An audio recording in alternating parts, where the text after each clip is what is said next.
এই কোরআন নাজিলের পর আর জীবনে বাকি জিন্দেগিতে আল্লাহ রসুল সাল্লাল্লাহু আলাইহি ওয়াসাল্লাম কোনদিন একটি বারের জন্য হেরা পাহাড়ে যান নাই। আবার কথাটা বলি, মানবতার কল্যাণ কিসে হবে?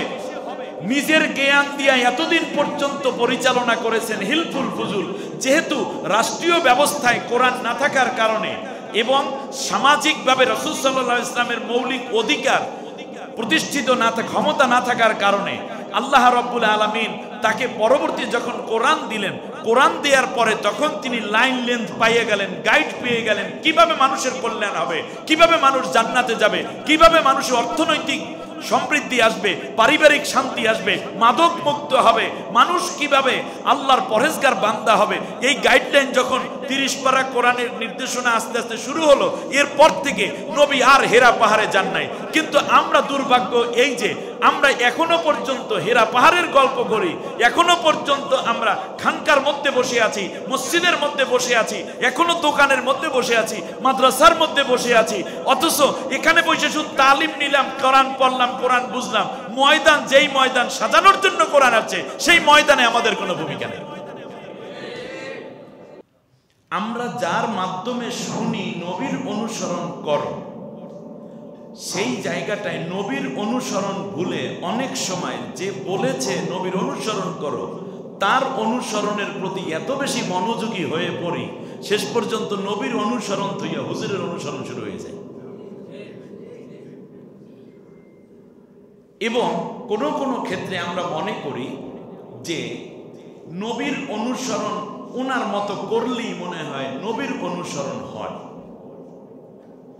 এবার আপনি বলেন, আটরশি কার অনুসরণ করতে বলে? নবীর অনুসরণ করতে বলে। মাইজবান্ডারি কার অনুসরণ করতে বলে? এই যে করা সুন্নি ভাইরা আছে, সুন্নি যারা, এরাও কার অনুসরণ করতে বলে? কিন্তু তার অনুসারীরা কি নবীর অনুসরণ করে নাকি ভান্ডারির অনুসরণ করে? খুব জটিল কথা। ভান্ডারির অনুসরণ করে। আবার আটরশির লোকেরা, আপনারা বলেন তারা কি নবীর অনুসরণ করে না তার পীরের অনুসরণ করে? এর মানে প্রথম কথা ছিল আমরা সবাই নবীর অনুসরণ করব, এই বলে পীর সাহেব দাওয়াত দিয়েছে। কিন্তু মুরিদেরা নবীর অনুসরণ বাদ দিয়া পীরের অনুসরণ করতে করতে এমন হয়েছে যা নবীর জিন্দেগির মধ্যে খুঁজেও পাওয়া যায় না। ভক্ত হওয়ার কথা ছিল নবীর, ভক্ত হওয়ার কথা ছিল রাসূলুল্লাহ, কিন্তু রাসূলকে না পাইয়া শেষ পর্যন্ত গান বানাইছে, খোদারে না দেখতে পাইয়া তোমায় দেখতে পাই, তুমি আমার আল্লাহ রসুল, তুমি কাবা ঘর, মাইজবান্ডারে বসে আছো নামে দেলোয়ার। মানে আল্লাহ তাআলাকে বাদ দিয়া কোন জায়গায় আসছে জিনিস, যে মাওলার দন খাজা, আল্লাহর দন রসুলকে দিয়া গেলেন আল্লাহ গায়েব হইয়া, রসুলের দন খাজা পাইয়া শুয়ে আছে আজমিরে, কেউ ফিরে না খালি হাতে খাজা তোমার দরবারে। আপনি দেখেন এখানে আল্লাহরেও বাদ দিয়েছে, রসুলকেও বাদ দিয়েছে, ধরছে কারে? খাজারে। আপনারা বলুন দেখি, এই ধরনের অত্যাচার্য কথাগুলো, অতিরঞ্জিত কথাগুলো শেষ পর্যন্ত আমাদের ঈমানকে তাজা করে না ঈমানকে ধ্বংস করে? এটা আর দরকার নেই, জাকির একেবারে এই পার্টটা বাদ দেন, এটা রেখে দেন প্লিজ। ধন্যবাদ। জি, লাইভ হচ্ছে, কথা যাচ্ছে, শুনুন। আল্লাহ রাব্বুল আলামিন বলেন, মা আতাকুমুর রাসূলু ফাখুযুহু ওয়া মা নাহাকুম আনহু ফান্তাহু। আমার রাসূল যা নিয়ে এসেছেন সেটাকে তোমরা আঁকড়ে ধরো, ফাখুযুহু, ওটাকে ধরো, আর তিনি যা নিষেধ করেছেন তা বাদ দাও। কিন্তু আমরা এমন হয়ে যায় যে হুজুরে বলছে না, এটা যদি নবীর সাথে নাও মেলে, কোরআনে যদি নাও থাকে, তবুও সেটাকেই ধরে আমরা পরকালে মুক্তি কামনা করি। এটা একটা বোকামি। এটা একটা কি? আশা করি আমরা কেউ বোকা হব না, সবাই জ্ঞানী হয়ে আল্লাহ তাআলার কাছে আরো বেশি জ্ঞান এবং আমল তালাশ করব ইনশাআল্লাহ। তাহলে আজকের আলোচনা বিষয়বস্তু হচ্ছে কি? উম্মত। আর উম্মত কাকে বলে? যে যার অনুসরণ করে, অনুসারী। উম্মত অর্থ কি?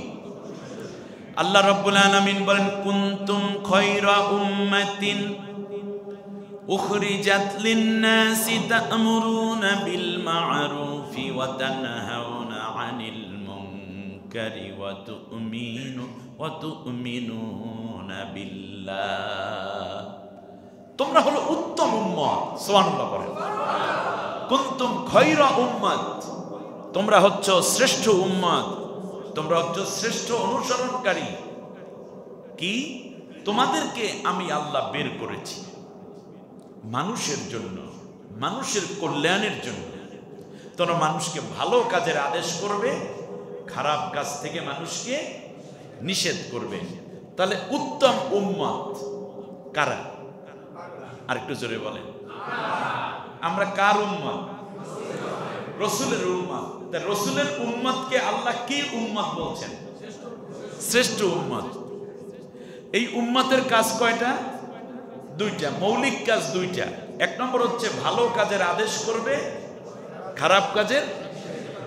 এখন ভালো কাজের আদেশ করবে, খারাপ কাজের নিষেধ করলেই নবীর উম্মত হয়ে যাবে না, আল্লাহ তাআলার কাছে শ্রেষ্ঠ উম্মত হবে না। আল্লাহর উপরে ঈমান থাকতে হবে। ভালো কাজ তো কানাডার প্রেসিডেন্টও করে, লন্ডনের সরকার প্রধানও করে। ভালো কাজ তো কিছু কিছু আজকে বিভিন্ন অমুসলিম রাষ্ট্রের প্রধানরাও করছে, কোনো কোনো ব্যক্তি সংগঠন করছে। কিন্তু তাই বলে তারা খয়রা উম্মত হয়েছে না। তাদের ভিতরে খয়রিয়াতের একটি গুণ নাই, সেটা হচ্ছে তারা আল্লাহর উপরে ঈমান। যদি আল্লাহর উপরে ঈমান আনে তাহলে তারা উত্তম উম্মত। কিন্তু আমরা হইলাম এরকম, ভালো কাজের আদেশও দেই না, খারাপ কাজের নিষেধও করি না, আল্লাহর উপরে ঈমান লইয়া বসে রয়েছি। আপনি বলুন, ঈমানটার কথাটা আল্লাহ আগে বলেছেন নাকি ভালো কাজের আদেশ খারাপ কাজের নিষেধের কথা আল্লাহ আগে বলেছেন? তাহলে বোঝা যাচ্ছে আল্লাহ তাআলার উপরে ঈমান আনার আগ থেকেই আমাদের ভালো কাজের আদেশ খারাপ কাজের নিষেধ করা দরকার। যেমন রাসূল সাল্লাল্লাহু আলাইহি ওয়াসাল্লাম সরাসরি ওহী পাওয়ার আগ থেকেই তিনি হিলফুল ফুজুল, আল আমিন, সদিকুল আমিন, সদিকুল আসদাকের কাজগুলো করতেছেন। তিনি যে সেরা হবেন তা ওই কাজের দ্বারাই প্রমাণ মিলেছে। ওহীর মাধ্যমে যখন তিনি নবুয়তের এজহার হলো, প্রকাশিত হলো, তখন বোঝা গেল তিনি নবীদের মধ্যে সেরা নবী। নবী হলেন নবীদের মধ্যে সেরা নবী, আর উম্মত হলো উম্মতের মধ্যে সেরা উম্মত। এখন দুই ভাবে এই ভালো কাজের আদেশ এবং খারাপ কাজের নিষেধ করা যায়। একটা হচ্ছে পার্সোনালি, আর একটা হচ্ছে দলীয় ভাবে। কথা বলেন কয় ভাবে? দুই ভাবে। যেমন আপনি রাস্তা দিয়ে হাঁটছেন, কোন লোক দিনের বেলায় খাবার খাচ্ছে, সুষ্ঠ সবল এক ইয়াং ছেলে 23 বছরের, পয়সা পয়সা সিগারেট টানছে, চা খাচ্ছে, কলা খাচ্ছে। আপনি রাই সর, দূরে যান, রোজার দিন এখান বসে খাইস না। পার্সোনালি। নতুন জামাই আসছে, রোজা রাখে না, শাশুড়িকে বলছে রোজা রোজা যদি না রাখে জামাই, তাহলে রমজানে যেন আমার বাড়িতে না আসে। এমন কিছু করা শ্বশুর আসে না? অবশ্যই আছে, এটা ভালো শ্বশুর, কথার কথা ধরেন। মাথায় কাপড় দিয়ে মেয়ে যাচ্ছে, হুজুরে বললে এই মেয়ে মাথায় কাপড় দাও। কি করছেন তিনি? ভালো কাজে। সব মোবাইলগুলো কি সাইলেন্ট হবে না? আমারটাই যদি বন্ধ থাকে, আমার কোনো বেশি ইম্পর্টেন্ট হওয়ার কথা নেই। এবার খেয়াল করুন, এ হলো ভালো কাজের আদেশ পার্সোনালি। তাহলে খয়রা উম্মতের বৈশিষ্ট্য ভালো কাজের কি করা আর খারাপ কাজের নিষেধ করা। মেয়েটা কথা শুনে মাথায় কাপড় দিল, ব্যাস, এ হলো আপনি ভালো কাজের আদেশ, খারাপ কাজের নিষেধ করেন। কিন্তু রাসূল সাল্লাল্লাহু আলাইহি ওয়াসাল্লাম এই ভালো কাজের আদেশ এবং খারাপ কাজের নিষেধ করেছেন দুই ভাবে, দুই সময়। আরেকবার মোবাইলের সাউন্ড আসলে আমি কথা বন্ধ করে দেব। আপনার মোবাইল নিয়ে আপনি থাকেন, সব জ্ঞানী মানুষ, ওটা লাইভ হচ্ছে, বিশেষ করে রেকর্ড হচ্ছে, এইগুলো পরে এডিট করে দিন, সমস্যা। অল্প কয়টা মানুষ আপনারা, এই কোনো মানুষ তো আমার স্টেজেই বসে থাকে, আপনারা দেখেন না বিভিন্ন সময় নাকি? অহংকার নিয়ে নাস্তাগফিরুল্লাহ। এর মানে আপনারা যে কয়জন আসছেন আমার মাহফিলের স্টেজে বসা থাকে, এরকম স্টেজ দেখছেন কিনা কোনো দিন? দেখি এ নিয়ে এত কি আছে, ঘরোয়া পরিবেশ, খুব এক্সক্লুসিভ কথা, এই জন্য আমি কথাগুলো দিতে চাই। রাসূল সাল্লাল্লাহু আলাইহি ওয়াসাল্লামের জীবনে ভালো কাজের আদেশ এবং খারাপ কাজের নিষেধ এবং তার উম্মত আমরা পাই দুই ভাবে। একটা হচ্ছে নবুয়ত পাওয়ার আগে, আর একটা হচ্ছে নবুয়ত পাওয়ার পরে। নবুয়ত পাওয়ার আগে রাসূল সাল্লাল্লাহু আলাইহি ওয়াসাল্লাম এই কাজ অব্যাহত রেখেছেন, যদিও আল্লাহ তাআলা তখন ওহী দেন নাই। কিন্তু আমাদের নবী বিশ্বনবী মুহাম্মদ সাল্লাল্লাহু আলাইহি ওয়াসাল্লাম হিলফুল ফুজুল কায়েম করছেন। আপনারা জানেন না এটা কিসের জন্য? মানবতার উখরিজাত দিন নাস, মানুষের জন্য বের করা হয়েছে। তিনি এই ভালো কাজ মানুষকে দিচ্ছেন। সেখান থেকে ধরে 23 বছর পর্যন্ত মেহনত দিলেন। নবী সাল্লাল্লাহু আলাইহি ওয়াসাল্লামকে উপাধি দেয়া হলো আল আমিন। কাদের পক্ষ থেকে?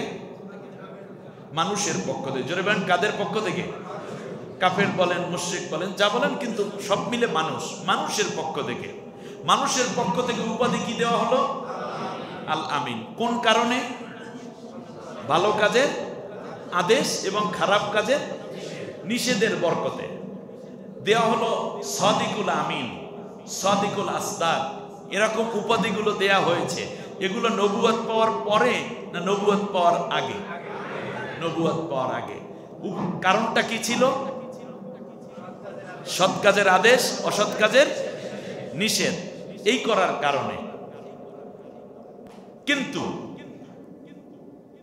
যখনই দেখা গেল যে সামগ্রিকভাবে রাষ্ট্র ক্ষমতায় রয়েছে আবু লাহাব, আবু জেহেল, উতবা, সাইবা, এই পার্সোনাল কাজের মাধ্যমে, পার্সোনাল অ্যাক্টিভিটির মাধ্যমে রাসূল সাল্লাল্লাহু আলাইহি ওয়াসাল্লাম পার্সোনালি কিছু ভালো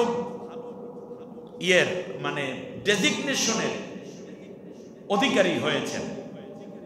তাহলে বোঝা যায় কোন রাষ্ট্র যখন ইসলাম বিরোধী শক্তির হাতে থাকে তখন কিছু ভালো কাজ করে কিছু মানুষেরা, তার দ্বারা মূলত ব্যক্তি কিছু উপাধি পেতে পারে। রাসূল সাল্লাল্লাহু আলাইহি ওয়াসাল্লাম এই উপাধিগুলো পেয়েছেন। কিন্তু মক্কায় নারী নির্যাতন কি বন্ধ হয়েছিল হিলফুল ফুজুলের দ্বারা? না। চাঁদাবাজি কি বন্ধ হয়েছিল? সুদ কি বন্ধ হয়েছিল? ঘুষ কি বন্ধ হয়েছিল? মাদক কি বন্ধ হয়েছিল? এরপরে কন্যা সন্তান জীবন্ত কবর দেওয়া কি বন্ধ হয়েছিল? অশ্লীলতা কি বন্ধ হয়েছিল? উত্তরাধিকার নীতি কি কোনোদিনও বাস্তবায়িত হয়েছিল? হয় নাই। এরপরেও রাসূল সাল্লাল্লাহু আলাইহি ওয়াসাল্লাম কিছু উপাধি পেয়েছেন। সেই উপাধিগুলোর মধ্যে ছিল কি? আলামিন, সাদিকুল আমিন, সাদিকুল আসদাক। তাহলে বোঝা যায় যে রিসালাত পাওয়ার আগেও, নবী হওয়ার আগেও পার্সোনালি ছোট্ট ছোট্ট উদ্যোগের মাধ্যমে ভালো ভালো কিছু কাজ করা, ভালো কাজের আদেশ, খারাপ কাজের নিষেধ, ভালো কাজ করা যায়। তার দ্বারা পার্সোনালি কিছু উপাধিও পাওয়া যায়। কিন্তু সামগ্রিকভাবে জাতির কোনো উপকার এবং পরিবর্তন করা সম্ভব।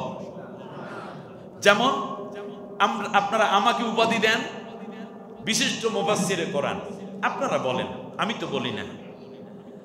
পীর মাশায়েখকে বলেন পীরে কামেল, মাহবুবে সুবহানি, কুতুবে রব্বানি, হাদিয়ে দাওরান, মুজাদ্দেদে জামান, কুতুবুল আকতাব, কামেলে মোকাম্মেল, এগুলো আপনারা বলতে পারেন। কিংবা কাউকে বলতে পারেন দানবীর, জাতির শ্রেষ্ঠ সন্তান, অমুক অমুক অমুক অমুক ইত্যাদি।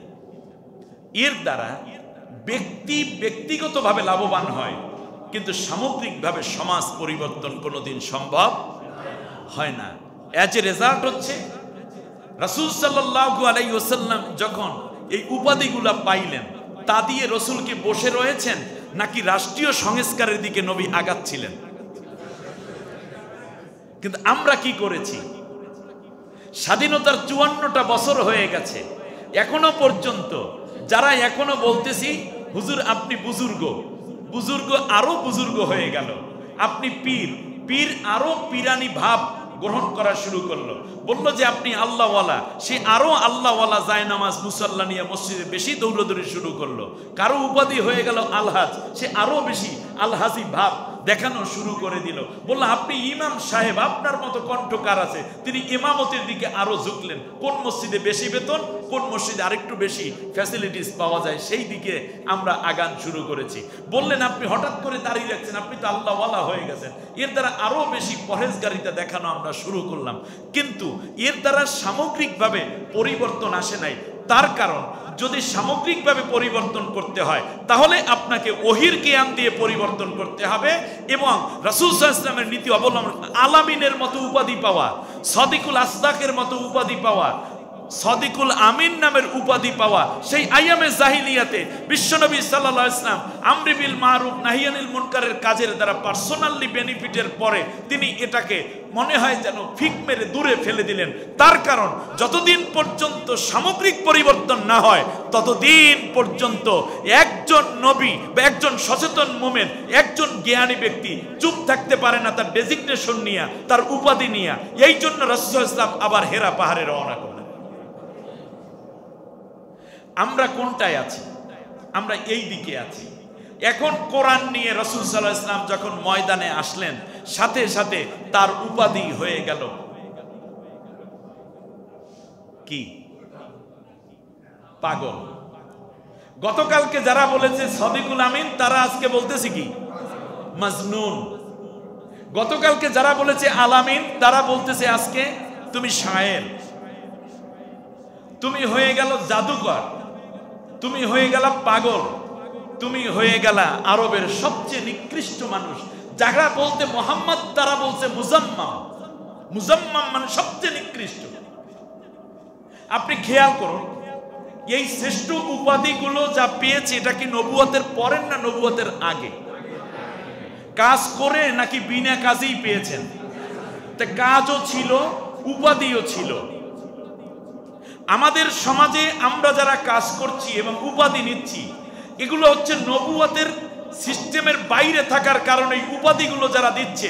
আপনি দেখবেন কোন ব্যক্তি এমন ভাবে আপনাকে একটা ক্রেশ ধরাইয়া দিয়েছে, হয়তোবা সে অবৈধ ব্যবসার সাথে জড়িত আছে।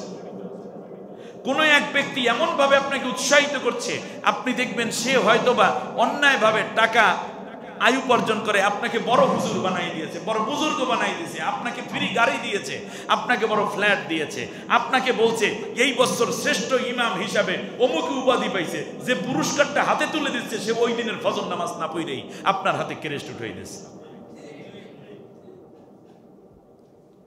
এখন হুজুর, আপনি যদি এই শ্রেষ্ঠ ইমামের উপাধি লইয়া আপনি যদি মনে করেন জাতির শ্রেষ্ঠ ইমাম আমি হইছি, আমি কিন্তু সরকারের পক্ষ থেকে এটা পেয়েছি, আপনি ওই আবু জেহেল, আবু লাহাবরাও রাসূল সাল্লাল্লাহু আলাইহি ওয়াসাল্লামকে এইরকমই উপাধি দিয়েছিল, আলামিন, সদিকুল আমিন, সদিকুল আসদাক। তাহলে কোন কারণে তাকেই আবার পাগল বলছে? তার কারণ হচ্ছে এই যে এতদিন পর্যন্ত ব্যক্তি পর্যায়ে কিছু ভালো কাজ করার মাধ্যমে রাষ্ট্রশক্তিকে সহযোগিতা করেছিলেন। যেমন ধরুন, আমাদের দেশে করোনা হয়েছে। করোনা হওয়ার পরে আপনি মনে করেন শুধু সরকারি ডাক্তারেরাই চিকিৎসা করেছে নাকি বেসরকারি অনেক হাসপাতাল, ডাক্তার, সংগঠন, রাজনৈতিক ব্যক্তিরাও এই করোনা রোগীর পাশে দাঁড়াইছে? এই করোনা রোগীর পাশে যারাই দাঁড়িয়েছে, তার দ্বারা মূলত সরকার শেষে বলছে যে আমরা এই বছর করোনার মতো মহামারীকে শক্ত হাতে মোকাবেলা করছি। তো উনি একা মোকাবেলা করছে নাকি এর সাথে আরো অনেক লোক আছে? সেই সময় বিএনপির লোকেরা করোনা রোগীর সেবার জন্য ডাক্তাররা যায় নাই, জামাত ইসলামীর লোকেরা যায় নাই, কিংবা অন্যান্য দলের লোকেরা যায় নাই, বিভিন্ন সরকারি বেসরকারি হাসপাতালের লোকেরা কাজ করছে না, কিন্তু পুরো বেনিফিট নেছে কে? সরকার। ঠিক তেমনি মুহাম্মদ সাল্লাল্লাহু আলাইহি ওয়াসাল্লাম হিলফুল ফুজুল কায়েমের মাধ্যমে বিধবা, অসহায়, দুস্থদেরকে সাহায্য দিতেন। আর আবু জেহেল বলতো এবছর আমরা দুর্যোগ মোকাবেলা করেছি, আর রাসূল সাল্লাল্লাহু আলাইহি ওয়াসাল্লাম চান্দা তুলিয়া টাকা উঠাইয়া তারপর গরিবের বাড়ি বেরিতে খাওন দিয়ে আসতো, আর আবু জেহেল বলতো এবছর কেউ না খাইয়া মরে নাই।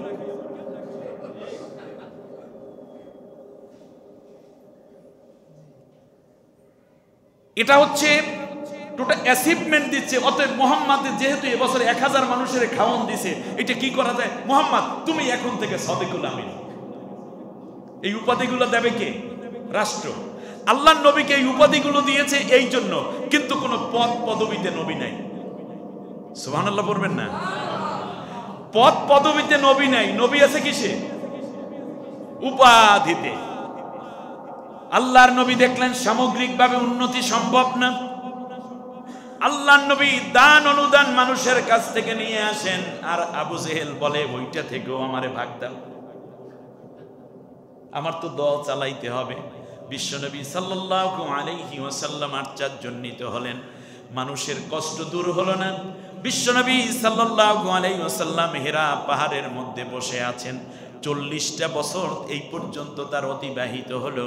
বিশ্বনবী সাল্লাল্লাহু আলাইহি ওয়াসাল্লাম এবার আল্লাহ তাআলার কোনো এক নির্দেশের অপেক্ষায় আছেন, কেমন করে কিভাবে জাতিটা পরিবর্তন করা যায়। তা'মুরুনা বিল মা'রুফি ওয়া তানহাউনা আনিল মুনকার।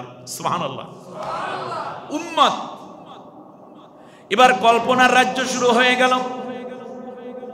আল্লাহর নবী আল্লাহ সুবহানাহু ওয়া তাআলার কাছে যাচ্ছেন, কিভাবে সমাজ পরিবর্তন হবে, জাতি পরিবর্তন হবে। আল্লাহ রাব্বুল আলামিন আল্লাহর নবীর কাছে ওহী প্রেরণ করলেন লাইলাতুল কদরে, কদরের রাতে। ইকরা বিসমি রাব্বিকাল্লাযী খালাক। ওহী শুরু হলো। সুবহানাল্লাহ।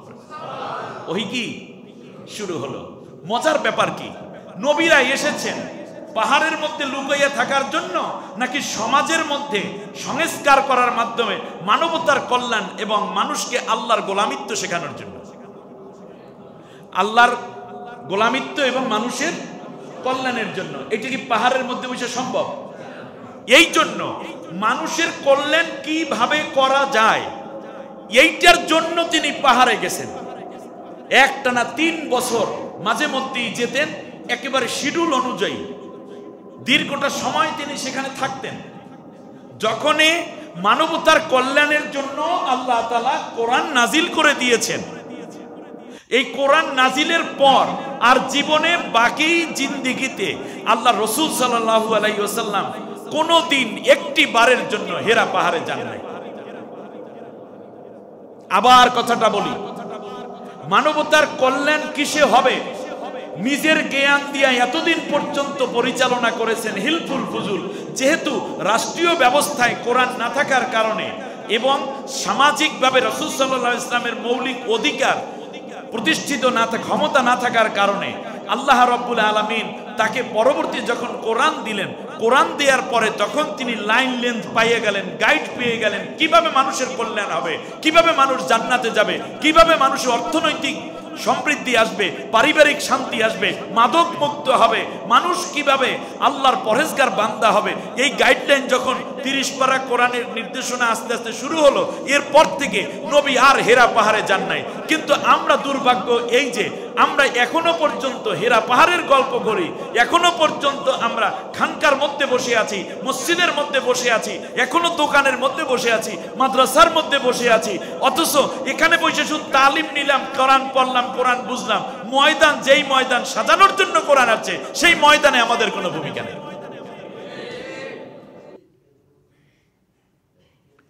আল্লাহর রাসূল ওহী পাওয়ার পরে একটি বারের জন্য হেরা পাহাড়ে যান নাই, কারণ কোরআন এসেছে সমাজ সাজানোর জন্য, গুহা সাজানোর জন্য নয়। এবারে আসুন, আল্লাহ রাব্বুল আলামিন উম্মত বানাইয়ে দিলেন। এখন কোরআন পাওয়ার পরে রাসূল সাল্লাল্লাহু আলাইহি ওয়াসাল্লাম 13 বছর কোরআন নিয়ে ওই যেই ময়দানে এতদিন সেবা দিয়েছেন, সেই সেবার ময়দানে নবী এখনো আছে। বলেন দেখি, এতদিন পর্যন্ত মানুষকে বস্তায় বস্তায় খেজুর দিলেন, 10-15 কেজি করে দুম্বার গোশত দিলেন, পানি দিলেন, নিজ হাতে পানি তুলে তুলে বিধবা অসহায়দের হাতে তুলে দিলেন। সেই সমাজে রাসূল সাল্লাল্লাহু আলাইহি ওয়াসাল্লাম কি পেলেন? পরবর্তী ওহী পাওয়ার পরে 13 বছর কি পাইছে? পাথর পেয়েছেন, ঘৃণা পেয়েছেন, পীড়ন পেয়েছেন, অত্যাচার, গালিগালাজ। এই জন্য রাসূল সাল্লাল্লাহু আলাইহি ওয়াসাল্লাম কোরআনের দাওয়াত ছাইরা দিয়েছে নাকি? আল্লাহর রাসূলের একটা টার্গেট ছিল, শুনুন, আল্লাহর নবীর টার্গেট ছিল এই সমাজের মধ্যে আবু জাহেল, আবু লাহাব, উতবা, সাইবা, রবিয়া, উমাইয়া বিন খালফ, আবু সুফিয়ানরা যদি কোরআনের দাওয়াত নেয় তাহলে আর কোনো দিকে আমার দৌড়াদৌড়ি দরকার নাই, লোকগুলো পরিবর্তন হবে, গোটা সমাজ আগের চেয়ে অনেক গুণ পরিবর্তিত সুন্দর একটা মানবীয় সমাজ গঠন হবে, যেহেতু কোরআন আমার কাছে আছে। কিন্তু খেয়াল করুন, তা কি সম্ভব হয়েছিল? সম্ভব হয় নাই। এবার খেয়াল করুন, সম্ভব হয় নাই বলে আল্লাহ নবী মন ভাঙা হইয়া একেবারে ঘরের দরজা বন্ধ করে ঘুমাইয়া রয়েছে। বিকল্প ব্যবস্থা আল্লাহ নবী কায়েম করলেন। সুবহানাল্লাহ। আবু জাহেল হইল ইসলাম বিরোধিতার নেতা। আল্লাহর রাসূল সাল্লাল্লাহু আলাইহি ওয়াসাল্লাম যখন দেখলেন আবু জেহেলকে দিয়ে কোনোদিন পরিবর্তন সম্ভব নয়, কিন্তু আবু জেহেলের মোকাবেলায় আল্লাহর নবী এমন একটা মানুষ চুজ করলেন, গঠন করলেন, যিনি আবু জেহেলের বিপরীতে দাঁড়ায়া সত্য জ্ঞানের চ্যালেঞ্জ মোকাবেলা করতে পারবে। নাম বানাইলেন আবু বকর। সুবহানাল্লাহ। অল্টারনেটিভ বানান শুরু করলেন। আজকে পীরদেরকে বলি, তবলিগের ভাইদেরকে বলি, অন্যান্য ইসলামী সংগঠন এবং ইসলামের কাজ যারা করেন, এই এলাকায় একজন এমপি আছে, ছিল, যে এমপি কথার কথা ধরেন দুর্নীতি করেছে, রাষ্ট্রীয় সম্পদ তসরুপ করেছে, ঘুষ খেয়েছে, সে তার মোকাবেলায় আপনি তাকে ইসলামের দিকে আনতে পারেন নাই, কিন্তু ওনার অল্টারনেটিভ আরেকজন, এমন একজন ইমানদার দরকার যিনি এমপি হবেন কিন্তু দুর্নীতি করবেন না, যিনি চাকরি দিবেন কিন্তু ঘুষ খাবেন না, যিনি হালাল পানি পান করবেন, মদ খাইবেন না, যিনি চারিত্রিকভাবে এত সৎ যে কোনো নারীর প্রতি লুলুপ দৃষ্টি দিবেন না। ওই এমপি বেনমাজি আপনি একজন এমপি বানাবেন যিনি 5 ওয়াক্ত নামাজ পড়বেন, তাহলেই তো যুদ্ধটা জমবে ভালো, ঠিক কিনা বলেন? কিন্তু তা কি হয়েছে? হয়নি। তার কারণ আপনি পীর, আমরা যারা পীরের মুরিদ, আমি দেখেছি পীরের ছেলেকে তৈরি করেছেন তিনি পরবর্তীতে খানকা চালাবেন সেই জন্য, কিন্তু খলিফা হিসাবে ইয়ামুরুনা বিল মারুফ ওয়া ইয়ানহাউনা আনিল মুনকার, যেই কাজগুলো অর্ডার করতে সমাজকে নষ্ট করার জন্য, তাদের বিপরীতে 10 জন এমন মুরিদ বানানো দরকার যে পরবর্তীতে এমপি হবে। ওনার মোকাবেলায় রাসূল সাল্লাল্লাহু আলাইহি ওয়াসাল্লাম 1450 বছর আগে আবু জেহেলের মোকাবেলায় আবু বকরকে বানিয়েছেন, আবু লাহাবের মোকাবেলায় হযরত ওমর রাদিয়াল্লাহু তাআলা আনহুকে তৈরি করেছেন, উমাইয়া বিন খালফের মোকাবেলায় হযরত বেলালকে দাঁড় করিয়েছেন। অতএব এই রকম সব নেতৃত্ব রাসূল সাল্লাল্লাহু আলাইহি ওয়াসাল্লাম 13 বছর বৈশা তৈরি করেছেন, চেষ্টা করেছেন তার আগেই। এরপর চেষ্টা করলেন যে দেখি ওরাই ভালো হয় কিনা, ওরা কোনোদিন ভালো হবে না, তাই বলে আল্লাহর নবী ভালো মানুষ তৈরি করা থেকে বিরত থাকেন নাই। 13 বছর বসে ভালো ভালো মানুষগুলো তৈরি করলেন, সেই মানুষগুলো নিয়ে আল্লাহর নবী মদিনায় হিজরত করলেন। পুরো রাষ্ট্রীয় প্যাটার্ন আস্তে করে আল্লাহ নবী সাল্লাল্লাহু আলাইহি ওয়াসাল্লাম যখন মদিনায় হিজরত করলেন, মদিনার লোকেরা বলল, মুহাম্মদ কোনো চিন্তা নাই, এখন থেকে তোমার মতো একজন ভালো মানুষ আর তোমার মতো এত সুন্দর তৈরি করা মানুষগুলো নিয়ে তোমরা মদিনায় আসছো মদিনার উন্নয়নের জন্য, মদিনার সামগ্রিক শ্রেষ্ঠত্ব অর্জনের জন্য, নিরাপত্তার জন্য, মানবীয় গুণাবলী বিকাশের জন্য, স্বাধীনতা সার্বভৌমত্ব রক্ষা করার জন্য তোমার মতো একদল মানুষ দরকার, তোমার সাহাবীর মতো মানুষ দরকার। তাহলে তোমরা কি চাও? বললো যে এখন থেকে আমরা চাই এই রাষ্ট্রটা তুমি চালাও। মক্কায় কাজে লাগে নাই, মক্কায় কাজে লাগে নাই আবু বকর, কাজে লাগেন নাই নবী নিজেও। তার কারণ মক্কার কাফেরেরা মনে করেছে মুহাম্মাদের হাতে নেতৃত্ব দিলে আমাদের অবস্থা খারাপ হয়ে যাবে, কিংবা নেতৃত্ব কেন দেব? মক্কার লোকেরা যেহেতু মক্কায় আবু জেহেল, আবু লাহাবরা চাঁদাবাজি করে, দুর্নীতি করে, মানুষের কাছ থেকে সম্পদ লুণ্ঠন করে, ডাকাতি করে, চুরি করে, নারীদের অপব্যবহার করে, কন্যা সন্তান জীবন্ত কবর দেয়, এই জন্য তারা রাসূল সাল্লাল্লাহু আলাইহি ওয়াসাল্লামকে গ্রহণ করতে পারে নাই। আল্লাহ নবী সাল্লাল্লাহু আলাইহি ওয়াসাল্লামকে তারা রিসিভ করলো না, সম্মান দিল না, অনার করলো না। আল্লাহর নবী সাল্লাল্লাহু আলাইহি ওয়াসাল্লাম ভিতরে ভিতরে একদল আদর্শ মানুষ তৈরি করলেন, তাদেরকে নিয়ে হিজরত করলেন। পুরো রাষ্ট্রটা আল্লাহ রাব্বুল আলামিন নবীজির হাতে উঠাইয়া দিলেন। নবী এই যে সব লোক তৈরি করা লোকগুলো আল্লাহ নবী সাল্লাল্লাহু আলাইহি ওয়াসাল্লাম যার যার জায়গা মতো বসাইয়া দিয়া সেই মদিনাকেই বলি আমরা সোনার মদিনা। আমাদের দেশেও একটা দেশ, এইটার নাম বাংলাদেশ, এক সময় ছিল পূর্ব পাকিস্তান, নাকি? হ্যাঁ, এখন হয়েছে কি বাংলাদেশ, নাম দেশে সোনার বাংলাদেশ। যেই বেটা সোনার বাংলা বানাইছে সেই বেটাই কইছে সবাই তেলের কোণে স্বর্ণের কোণে আমি পেয়েছি। স্বাধীনতার 54 বছরে আজও পর্যন্ত কেন এই দেশটা সোনার দেশ হইতে পারে নাই? আপনি দেখেন কত একটা রাষ্ট্রের ক্ষমতায় থাকা 16 বছরের একটি সরকারের পুরো 300 এমপি প্রায় তাদের ডিসি এসপি মেম্বার চেয়ারম্যান উপজেলা চেয়ারম্যান ভাইস চেয়ারম্যান হইতে শুরু করে মেম্বার, সেখানে কমিশনার এবং মেয়র চৌকিদার সবই তো তারা, সব জায়গায় তারা ভরা। কিন্তু হঠাৎ করে 5 আগস্টের পরে একেবারে সব চলে গেল। এইটা কি আপনি মনে করতেছেন এটা কি শুধুমাত্র একটি দলের পরাজয়, নাকি একটি দেশের মৌলিক নৈতিক পরাজয়ের একটি দলিল হয়ে রইল? ঠিক না বলেন? কি বানালেন আপনারা? এর আগেই বা কি বানালেন? 54 বছরের মাথায় এসে আল্লাহ রাসূল সাল্লাল্লাহু আলাইহি ওয়াসাল্লাম মাত্র 13 বছরে যদি এত বড় একটি শক্তিশালী বাহিনী তৈরি করতে পারেন, যাদের হাতে দেশ নিরাপদ, যারা দেশকে ভালোবাসে, মানুষকে ভালোবাসে, আমানতদারিতে আছে, মিথ্যা বলে না, আস্তে করে রাসূল সাল্লাল্লাহু আলাইহি ওয়াসাল্লাম বললেন, তাহলে একটা কথা আছে। বলে কি কথা? মক্কার সব লোকেরা বলল যে যদি এইটা করতে চান মুহাম্মদ, আল্লাহ নবী বলেন এটা যদি করতে চাই তোমাদের এই দাবি পূরণ করতে, তার আমার একটা শর্ত আছে। বলে কি শর্ত? আল্লাহ নবী কোনো শর্ত দেন নাই, একটা শর্ত দিয়েছেন যে তোমাদের প্রচলিত যে সংবিধান আছে এটাকে অনুযায়ী চলবো না, আমি আল্লাহর কোরআন দিয়ে এই মদিনা চালাবো। এই শর্ত যদি পূরণ করতে পারো তাহলে মদিনাকে ঠিক মদিনা বানাই দিয়ে যাব। বিশ্বনবী সাল্লাল্লাহু আলাইহি ওয়াসাল্লামের দাবি তারা পূরণ করলো। বলল মুহাম্মদ দেশ চালাবে তুমি, পরিকল্পনা নিবে তুমি, সুতরাং কি দিয়ে দেশ চালাবে আমরা জানি না। আর যদি কোরআন দিয়ে দেশ চালাও, কোরআন তো আল্লাহর বাণী।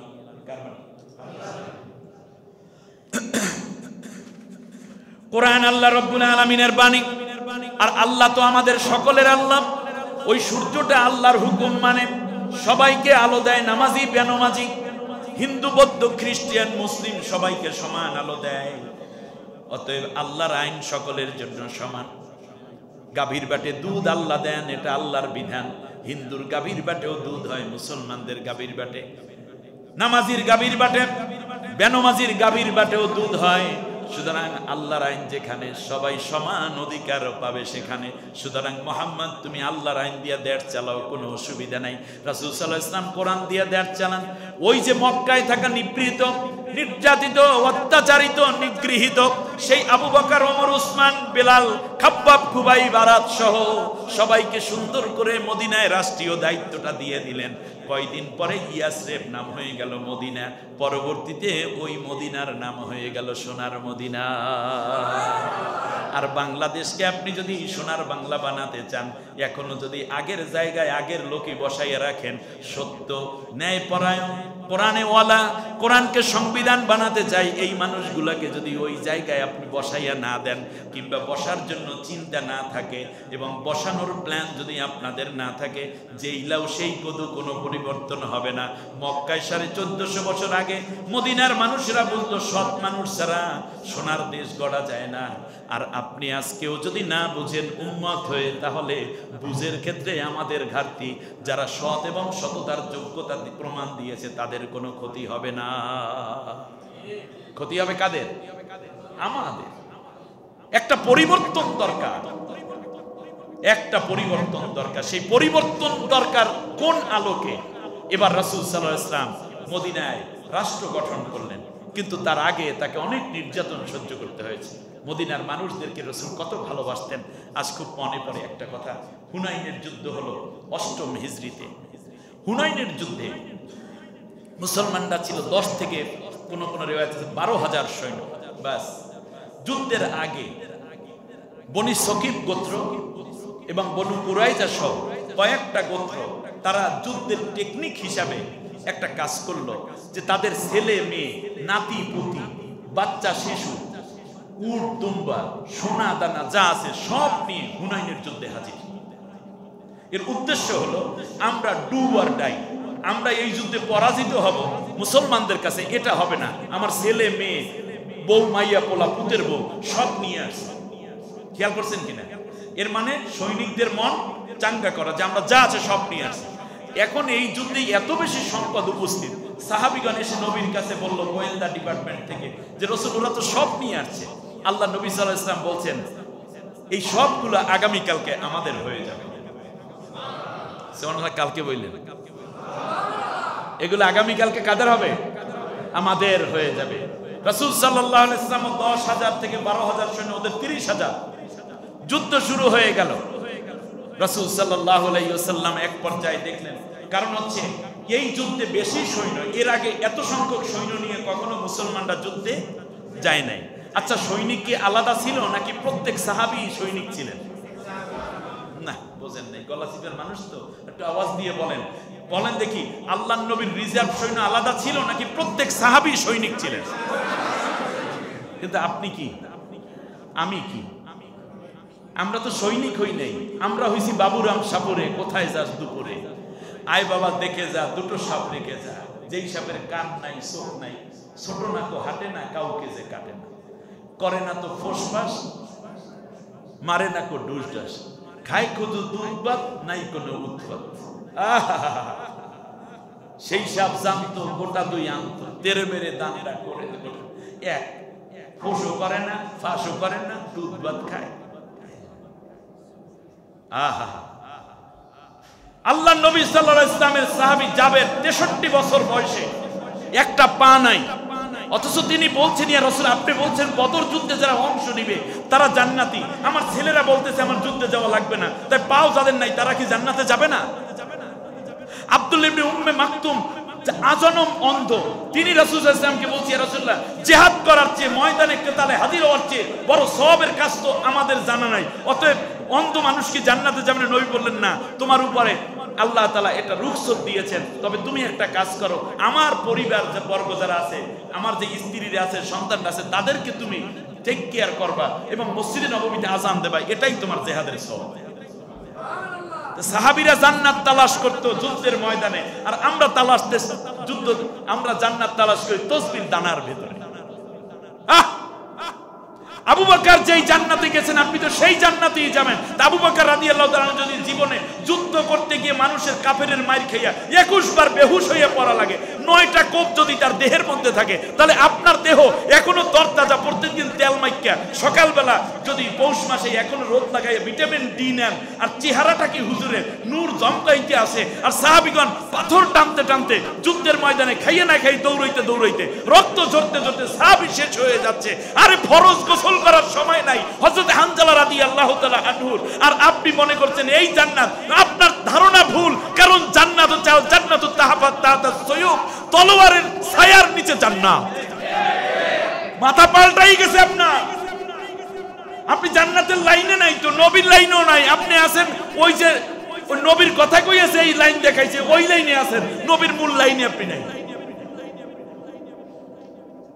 সংক্ষিপ্ত কথা হবে বিধায় রাসূল সাল্লাল্লাহু আলাইহি ওয়াসাল্লামের কতিপয় সাহাবী দেখলেন যে আজকে যেহেতু এত এত মানুষ আমরা, সুতরাং আমাদেরকে কেউ পরাজিত করতে পারবে না।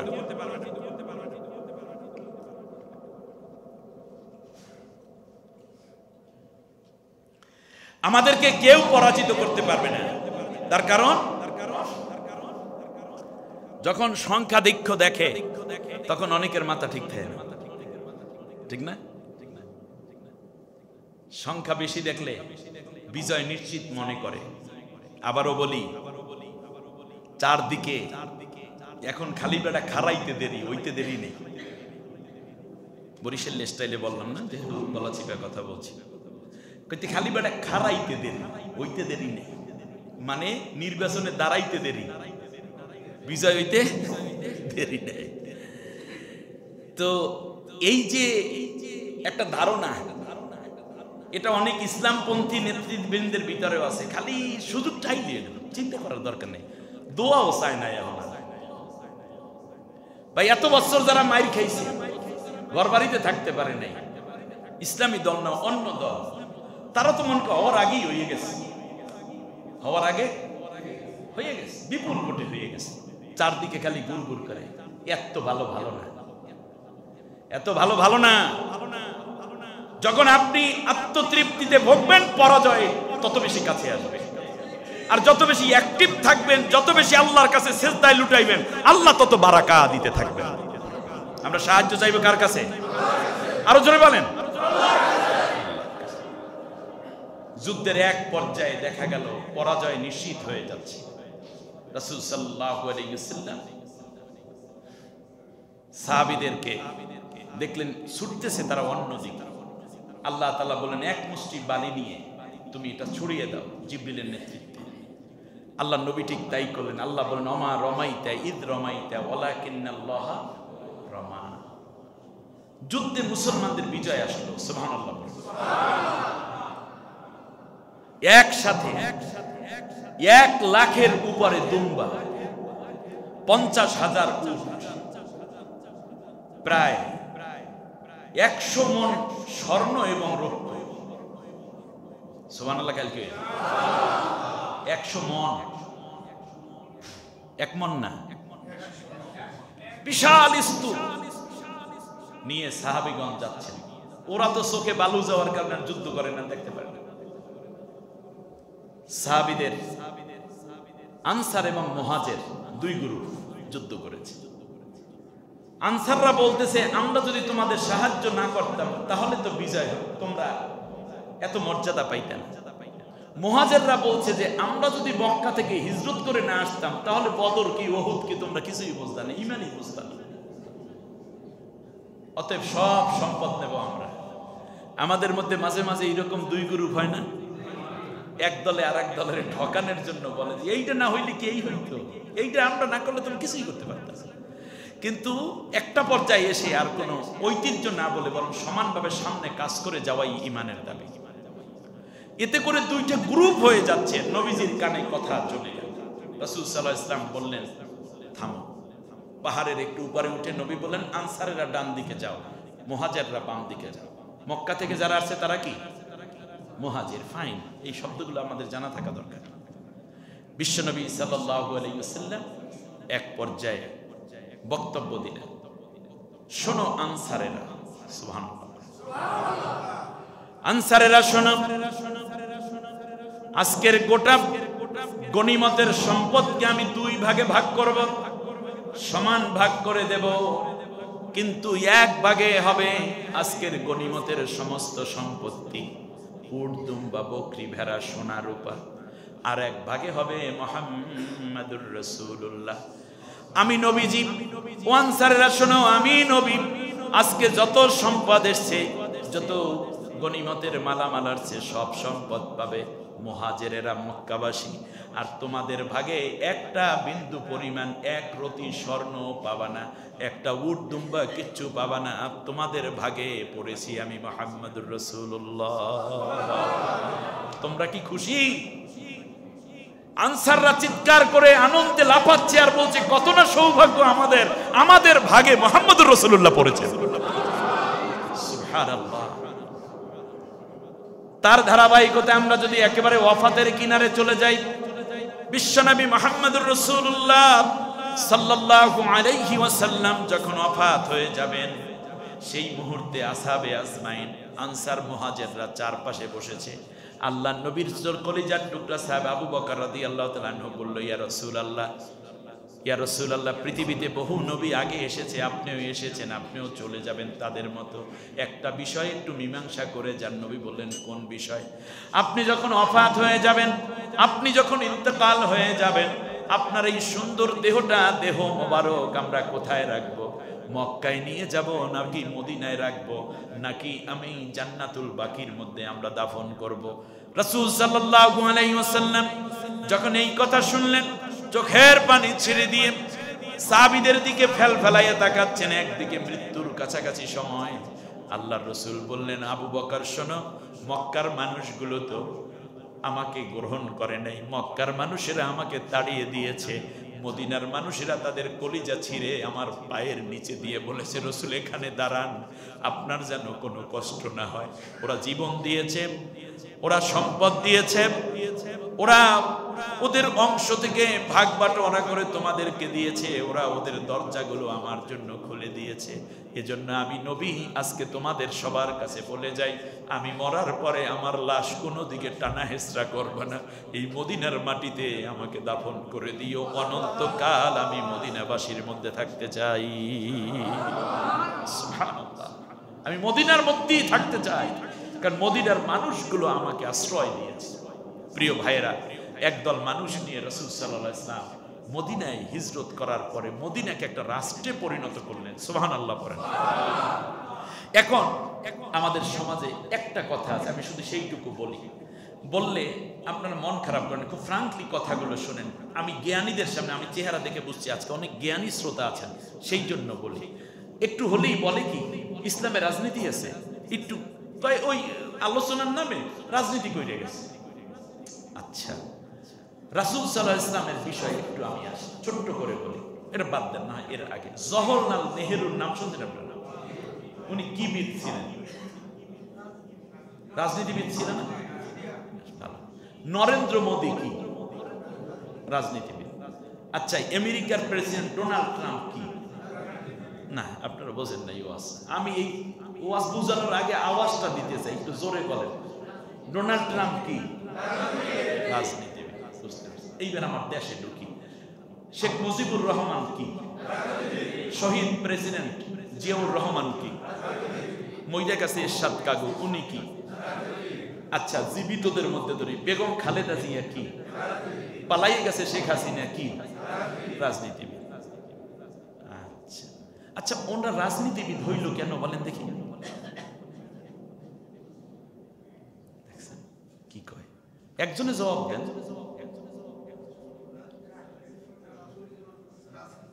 উনি রাষ্ট্র চালাইছে, কথা বলেন, উনি কি চালাইছে? তাই যে রাষ্ট্র চালায় তারে আমরা কি বলি? তা রাসূল সাল্লাল্লাহু আলাইহি ওয়াসাল্লাম কি রাষ্ট্র চালায় না? তারা কি বলবেন? তার রাষ্ট্র চালানোর কোনো নীতি ছিল কি ছিল না? তা আমরা শুধু নবী বুঝি, কিন্তু তিনি যে রাজনীতিবিদ এইটা আমরা বুঝতে চাই না, বিদায় ইসলামটাকে জবেহ দিয়ে তখনই হত্যা করা হয়েছে।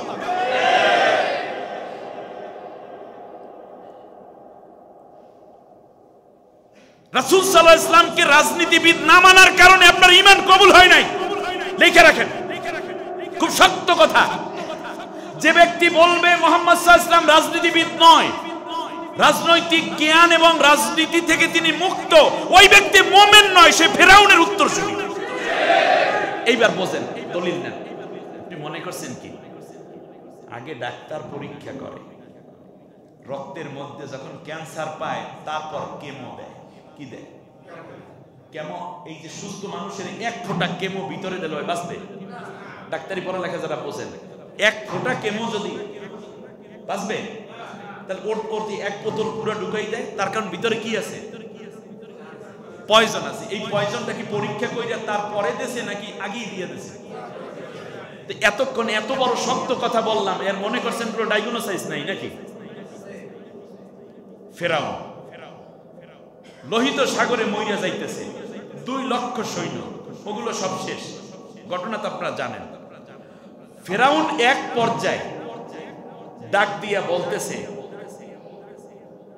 আমান্তু। ফেরাউন কয় সব মরছে, বাচ্চা রাখছে, বাঁচা আছে কে? একটা ফেরাউন, মিশরের প্রেসিডেন্ট ফেরাউন। লোহিত সাগর থেকে তার নাকের মধ্যে পানি যাচ্ছে, মুখের মধ্যে, কানের মধ্যে, পেটের মধ্যে পানি যাচ্ছে। এখন আল্লাহরে ডাক দিয়া কয়, আমান্তু আন্নাহু লা ইলাহা ইল্লাল্লাযী আমানাত বিহি বানু ইসরাঈল ওয়া আনা মিনাল মুসলিমিন। কে কয়? আমাদেরকে জানাচ্ছেন কে? আল্লাহ বলতেছে আমান্তু, আমি ঈমান আনলাম। আমরা বলি আমান্তু বিল্লাহি, আমান্তু, আমি ঈমান আনলাম। ফিরআউন বলতেছে কারে? আন্নাহু, নিঃসন্দেহে আল্লাহ, লা ইলাহা ইল্লাল্লাযী, তিনি ছাড়া আর কোনো ইলাহ নাই। লা ইলাহা ইল্লাল্লাহ পড়ছে কিনা? কে পড়ছে? ফিরআউন। এরপর শেষকালে আল্লাহরে ডাক দিয়ে কয়, আল্লাহ এরপরেও কেন এত মাইর খাই আমি, এরপরেও পানি কেন নাকের ভিতরে যায়? চোখ দুইটা লাল হইয়া গেছে, পেটটা পটকা মাছের মতো ফুইলা গেছে। আল্লাহ আর জ্বালাইও না, আমানাত বিহি বানু ইসরাইল। এবার ইমানের ব্যাখ্যা কইরা বলতেছে আল্লাহ, বনি ইসরাইলের লোকেরা যেই আল্লাহর উপরে ইমান আইনা লোহিত সাগর পার হইয়া গেছে, আমি ওই আল্লাহর উপরে ইমান আনছি। আল্লাহরে এবার বুঝাইয়া বুঝাইয়া কর, ইমান আনলে আল্লাহরে বুঝান লাগে। শেষকালে বলতেছে ওয়ানা মিনাল মুসলিমিন, আমি খাঁটি মুসলমান হয়ে গেছি। আল্লাহ রব্বুল আলামিন বললেন তোর ঈমান কবুল হয় নাই, তার কারণ ঈমান কবুল হইতে হলে দুইটা জিনিস লাগে। এক নম্বরে তুমি বলছো লা ইলাহা ইল্লাল্লাহ, এটা ঈমানের প্রথম পার্ট। মুসা কালিমুল্লাহ মানে ওই সময় নবীর উপরেও নবীর আনুগত্য স্বীকার করতে হবে। তো নবীর আনুগত্যের কথা ফিরআউন বলছে নাকি? বলে নাই। সে শুধু কয় লা ইলাহা ইল্লাল্লাহ, লা ইলাহা ইল্লাল্লাহ। আমরাও যদি বলি লা ইলাহা ইল্লাল্লাহ, লা ইলাহা ইল্লাল্লাহ, কালেমা হইল, সামনে কি বলতে হবে? মুহাম্মাদুর রাসূলুল্লাহ। মুহাম্মাদুর রাসূলুল্লাহ না বললে ওই ব্যক্তি যেমন ইমানদার হয় না, ওই সময় মুসা কালিমুল্লাহ লা ইলাহা ইল্লাল্লাহর সাথে যোগ না করলে সেই ব্যক্তি ইমানদার হতে পারে না। কিন্তু ফিরআউন হইল জাতে মাতাল তালে ঠিক। লা ইলাহা ইল্লাল্লাহ মানে আল্লাহ ছাড়া কোনো ইলাহ নাই, এটা আমি মাইনা নিলাম। কিন্তু যদি একবার বলি মুসা আল্লাহর রসুল, তাহলে ওই সমাজে যতদিন রসুল জীবিত আছে ততদিন জাতির নেতৃত্ব দেবে কে? রসুল। খেয়াল করে নাই মুসা। তার রসুল যখন থাকবে, রসুল ঈমান আনলে ওই ব্যক্তি হইয়া যায় রসুলের সাহাবী। বুঝেন নাই? রসুলের জীবদ্দশায় যারা রসুলের উপরে ঈমান আনে তারা রসুলের কি হয়? এখন বলেন রাষ্ট্র চালানোর দায়িত্ব প্রধান ব্যক্তি হবে কি সাহাবী নাকি রসুল? এই জন্য ফেরাউন বুঝতেছে রসুল মানে রাজনীতির প্রধান ব্যক্তি, আর আমরা ৪,৫০০ বছর আগেও বুঝতে পারলাম না রসুল মানে রাষ্ট্রীয় নেতা। বুঝিনি আমরা রসুল মানে হয়েছে কি জানেন? ওই যে যেই তরিকার টুপি যেই হুজুরের হুজুরেরা পরে, নবীর টুপিটা এইরকম ছিল। খেয়াল করেন, এটা নবী যদি না পড়তে তাই কি পিসাবে পড়তে দিয়েছে? উনি যেই কায়দায় জামা পরে মনে করছে রসুলের জামাটা এইরকমই ছিল।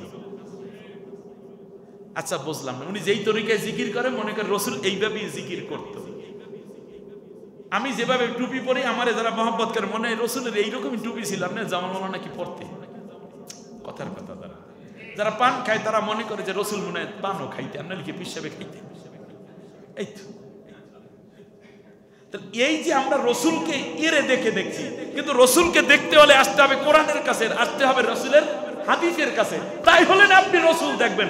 আপনি তো রসুলকেই দেখেন না, আপনি দেখেন রসুলের নামে যারা নিজেরা কিছু করেছে সেইগুলা। রসুলকে দেখতে হলে আজকে কমপক্ষে এই কয়জন মানুষ ওয়াদা করেন আমরা রসুলকে দেখতে চাই। রসুলকে দেখতে চাই দুই ভাবে, একটা সূরাতে আর একটা সিরাতে।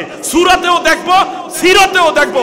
সিরাত মানে হচ্ছে আল্লাহর নবীর রাজনীতি, অর্থনীতি, সমাজনীতি, শিক্ষানীতি, রাষ্ট্রনীতি, পররাষ্ট্রনীতি, স্বরাষ্ট্রনীতি, ব্যাংকিং নীতি, অর্থনীতি, এমনি করে করে যত নীতি আছে এগুলো হলো সিরাত। আর সূরাতে মানে হচ্ছে আমরা আল্লাহর নবীকে দেখতে পাবো। এগুলো অনেক সময় ইমানদারদের মধ্যে বিভিন্নভাবে পরহেজগারদের মধ্যে আমরা দেখতে যাই, আমরা সূরাত দেখতে দেখতে শেষ হয়ে গেছি, সিরাতের ভিতরেই ঢুকতে পারলাম না।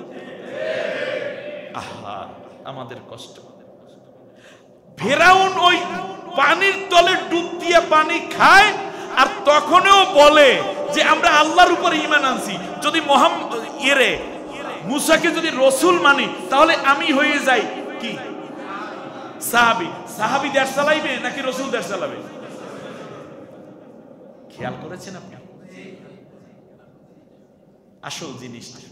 আচ্ছা বলেন তো দেখি, রসুলদের জ্ঞান কম না বেশি? যোগ্যতা কম না বেশি? সাধারণ মানুষের যে কম না বেশি? তা রসুলের তাকওয়া কম না বেশি? রসুলের ইবাদত কম না বেশি? সততা কম না বেশি? জ্ঞান গরিমা কম না বেশি? ধৈর্য কম না বেশি? বেশি। তাহলে আবু জেহেলের বেশি না নবীর বেশি? নবীর ধৈর্য বেশি না আবু জেহেলের ধৈর্য বেশি? নবীর আবু জেহেলের পরহেজগারিতা বেশি না নবীর পরহেজগারিতা বেশি? জ্ঞান আবু জেহেলের বেশি না নবীর বেশি? যোগ্যতা আবু জেহেলের বেশি না নবীর বেশি? তা সব নবীর বেশি। রাসূল সাল্লাল্লাহু আলাইহি ওয়াসাল্লাম 13 বছর দেখলেন এই বেশি লইয়া আমি এই আবু জাহিলের চাপের কারণে পারি না, ওতে বেশিটা নিয়ে আমি এমন জায়গায় যাব যেখানে আমার জ্ঞানের আমার যোগ্যতার প্রকৃত প্রমাণ দিতে পারবো। আপনি খেয়াল করুন, রাসূল আকরাম সাল্লাল্লাহু আলাইহি ওয়াসাল্লামকে। তখন আল্লাহ তাআলা বলেন আল আন, এই দেখেন আল্লাহ বলেন তোর ঈমান কবুল কেন হয়নি বলেন দেখি। সে তো আল্লাহরে বিশ্বাস করছে নাকি? নবীরে না মানার কারণটা কি? তাহলে সে হয়ে যায় সাহাবী। কথা বলেন, সে হয়ে যায় কি? সাহাবী। তাহলে রাষ্ট্র চালাইবে কে? রাসূল না সাহাবী? নবী চালাইবে। অতএব এই গুণটা, এই বিষয়টা সেই সময় ফেরাউন বুঝছে, পরবর্তীতে নমরুদ বুঝছে, পরবর্তীতে আবু জেহেলও বুঝছে। এমনকি রাসূল সাল্লাল্লাহু আলাইহি ওয়াসাল্লামকে ডেকে ডেকে বলছে যে মুহাম্মদ কোনো অসুবিধা নাই, তুমি কি চাও বলো দেখি, আমার দিকে তাকা, এইবার বুঝবেন ভালো। বলতেছে মুহাম্মদ তুমি বলো দেখি কি চাও। আপনারা জানেন এই হাদিসটা যে মুহাম্মদ একটা কাজ করো, ওই আকাশের এই কি জানো, তুমি কি চাও? সবচেয়ে সুন্দরী নারীটা চাও? লা ইলাহা ইল্লাল্লাহ মুহাম্মাদুর রাসূলুল্লাহ, এটা বাদ দাও, এই কালেমাটা বাদ দাও, তারপরে আমরা কি দেব? সবচেয়ে সুন্দরী নারী দিয়ে দেব। মুহাম্মদ লা ইলাহা ইল্লাল্লাহ মুহাম্মাদুর রাসূলুল্লাহ বাদ দাও। তুমি যদি টাকা পয়সা চাও, তোমরা আমাকে সবাই মিলে কি বানাই দেব? ধনী বানাই দেব। মুহাম্মদ তুমি কি সম্মান চাও? লা ইলাহা ইল্লাল্লাহ মুহাম্মাদুর রাসূলুল্লাহটা বাদ দাও, তাহলে আমরা তোমাকে এই দেশের মধ্যে সবচেয়ে সম্মানিত চেয়ারে বসাই দেব। রাসূল সাল্লাল্লাহু আলাইহি ওয়াসাল্লাম থেমেছেন। আচ্ছা কেন থামেন নাই বলেন দেখি?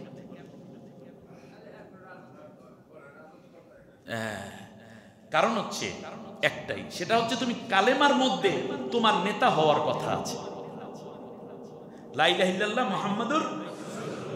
এতদিন মুহাম্মদ বিন আব্দুল্লাহ ছিল, কেউ মারে নাই তারে, কেউ তারে ধরে নাই, সবাই বলছে সদিকুল আমিন সদিকুল আস্তাক। যখন বলল রাসূলুল্লাহ হইছি, তখনই মারতে শুরু হয়েছে। এর মানে সেই সময় আবু জাহেল, আবু লাহাব, উতবা সাহেবেরাও বুঝলো যে রাসূল মানেই হইল সে রাষ্ট্রপ্রধান হইয়া যাইবে, ওর উপর ঈমান আনলে আমি হইয়া যাব কি? সাহাবী। অতএব আমার তো রাষ্ট্র ক্ষমতা যায়। আর সেই সময় 1350-1400 বছর আগে আবু জেহেল, আবু লাহাবদের মতো মানুষরা পর্যন্ত বুঝলো রাসূল মানে রাষ্ট্রপ্রধান হইয়া যাইবে। এই জন্য রাষ্ট্রপ্রধানরাই ওই নবীরে মারছে। যেমন হযরতে ইব্রাহিম আলাইহিস সালামকে মারছে যারা, তার নাম কি? নমরুদ। রাষ্ট্রের কি? কথা কানা দর রাষ্ট্রের প্রেসিডেন্ট। রাষ্ট্রের প্রেসিডেন্ট কেন অন্যরে মারলো উনাকে? তার কারণ রাসূল মানে হইল প্রেসিডেন্ট হবে, যেহেতু প্রেসিডেন্ট হবে এই জন্য তারে মারে। সাধারণ মানুষের কি কোনো প্রেসিডেন্ট হাত দেয়? দেয় না। যে যার সমকক্ষ সেই তো তাকে ধরে। কথা বুঝেন? হ্যাঁ, বাস। আপনি মনে করেন এই যে পালাইয়া গেল যেই মহিলা, সে কিন্তু আর এক মহিলার জেলে ঢুকাই দিয়ে গেছে। বাংলাদেশের জামাতে ইসলামের লোকদেরকে এত অত্যাচার করছে, তার কারণ জানে যে আমার জায়গায় এরা আসতে পারে, এই জন্য ওদেরকে আগে সাইজ করে দিয়েছে। কথাটা বোঝেন নাই? ব্যাস। আচ্ছা, এবারে আসেন হযরতে মুসা আলাইহিস সালামকে মাইরে ফলাইতে চায় কে? জারুনি আক্তুল মুসা, আমারে সাইরে দাও, মুসার হত্যাই করো। ফেরাউন রাষ্ট্রের কি?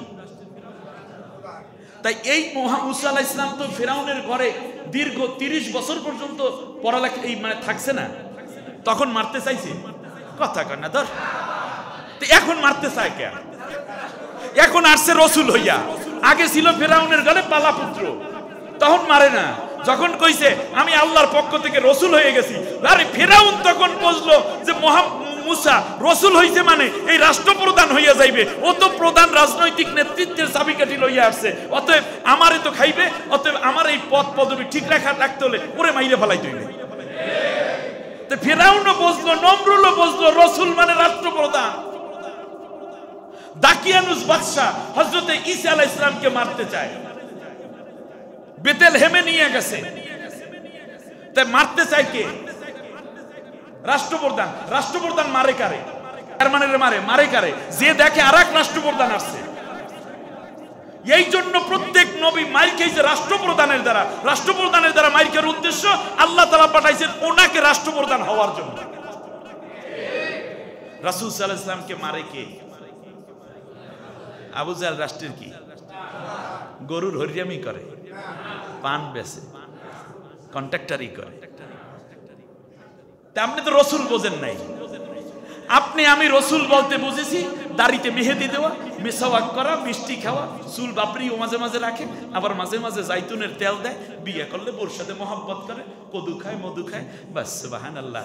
আর তবলিগের রাস্তার মেহনত দেয়, অথবা কখনো বসে বসে জিকির আজগার করে, কখনো মসজিদে খুতবা দেয়, কখনো বা এই মোটামুটি খেজুর খায়, আবার দুধ মধু এগুলো পছন্দ করে।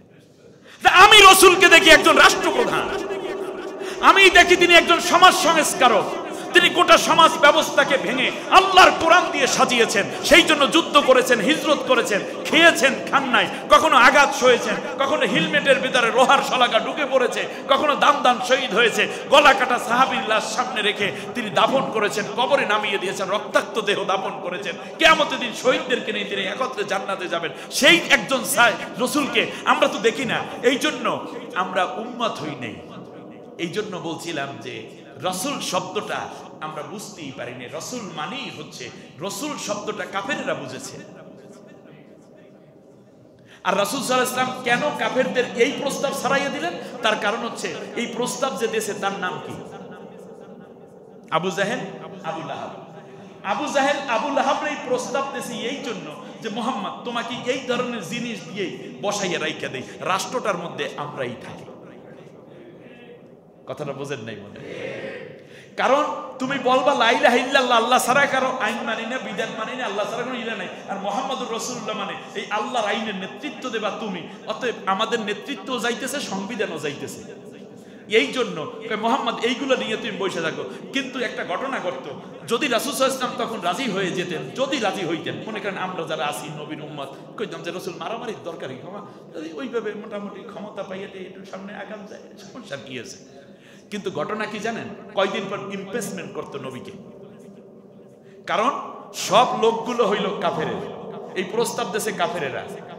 আর যখন দেখা যাইতো রাসূল সাল্লাল্লাহু আলাইহি ওয়াসাল্লাম আবু জেহেলের মতের বিরুদ্ধে কথা বলছে, আবু লাহাবের কথা শোনে না, তখনই দারুন নদওয়ায় বৈঠক হয়ে বলতো যে এবার মুহাম্মদ যেহেতু আমাদের কথা শোনে না, আমরা তো মহা সম্মানের জায়গায় তারে আনছিলাম ঠিকই, কিন্তু আমাদের কথা না শোনার কারণে এখন তাকে আমাদের এই সংসদ থেকে পদচ্যুত করার জন্য প্রস্তাব করছে। এই প্রস্তাবের পক্ষে যারা আছো তারা হা বলো। তখন বলেন দেখি, চারিপাশে আবু লাহাব, উতবা, সাইবা, রবিয়া যা আছে সবগুলা কারণ রাসূলুল্লাহ নাকি আবু জেহেলের? তখন হা জয়যুক্ত হইতে কি নবী থাকার জন্য না বাদ দেওয়ার জন্য?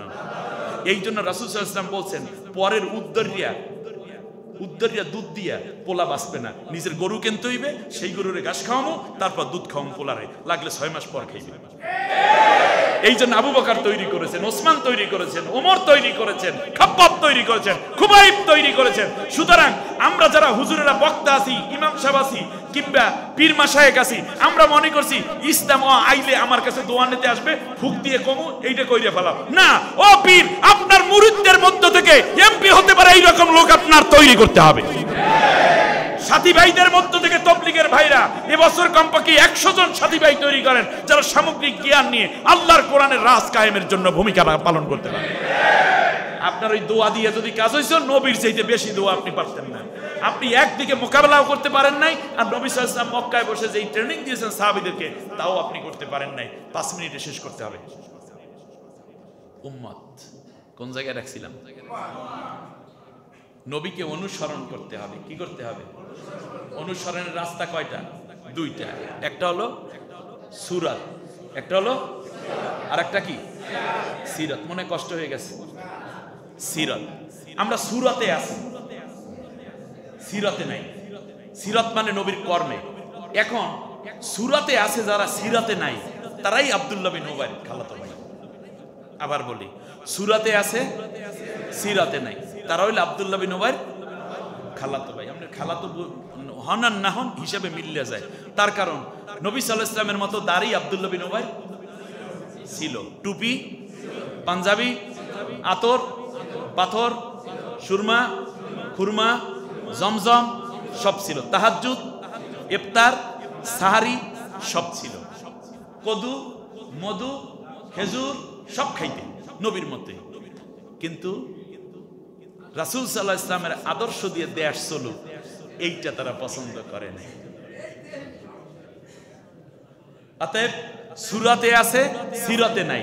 এরা হইল আবু জেহেলের খালাতো ভাই। এখন কি এই খালাতো ভাইয়ের সম্পর্ক রাখবেন নাকি আপন ভাই হইবেন? কে কে হবেন দুইটা হাত উঁচু করে আল্লাহকে দেখেন। আল্লাহ তুমি কবুল করো। কথা কাট কাট বেশি দর বানাইয়ে বলা যায়, মানে আগেই তার পারলাম না, কথার শেষ পর্যায়ে আসি। এই উম্মত, আমি উম্মত, আপনি উম্মত, আরেকজন উম্মত, এই উম্মত আলাদা আলাদা থাকলেও হবে না, এই উম্মত হইতে হবে একতাবদ্ধ। উম্মত থাকতে হবে কি? তা নবীর উম্মত বলে দাবি করলে আলাদা আলাদা থাকবো নাকি এক হব? আরো জোরে বলেন। এক হওয়ার জন্য আল্লাহর নবী তিনটা কাজের কথা বলছেন। সুবহানাল্লাহ বলেন। মান সাল্লা সালাতানা ওয়াস্তাকবালা কিবলাতানা ওয়া আকালা যাবিহাতানা কাযালিকাল মুসলিম। শোনো, মান সাল্লা সালাতানা, যে ব্যক্তি আমাদের নামাজের মতো নামাজ পড়ে, ওয়াস্তাকবালা কিবলাতানা, আমাদের কিবলাটাকে তার কিবলা জানে। আমাদের কিবলা কোনটা? এই বাইতুল্লাহ যে কিবলা, এইটা যেই বিশ্বাস করবে, ওয়াস্তাকবালা কিবলাতানা ওয়া আকালা যাবিহাতানা, আর যেই ব্যক্তি আমাদের জবা দেয়া হাঁস মুরগি দুম্বা বকরি উট ভেড়া খাসি এইগুলো জবা দেওয়ার পরে আমাদের এই গোশত, আমাদের এই জবেহ করা প্রাণীর গোশত যারা খায়, এরাই হলো মুসলিম, এরাই হইল উম্মত। এই সব মিল্লা একটা দল করবা, উদ্দেশ্য হবে আমার আদর্শ এবং আল্লাহর কোরআনের বিধান জমিনে কায়েম করা।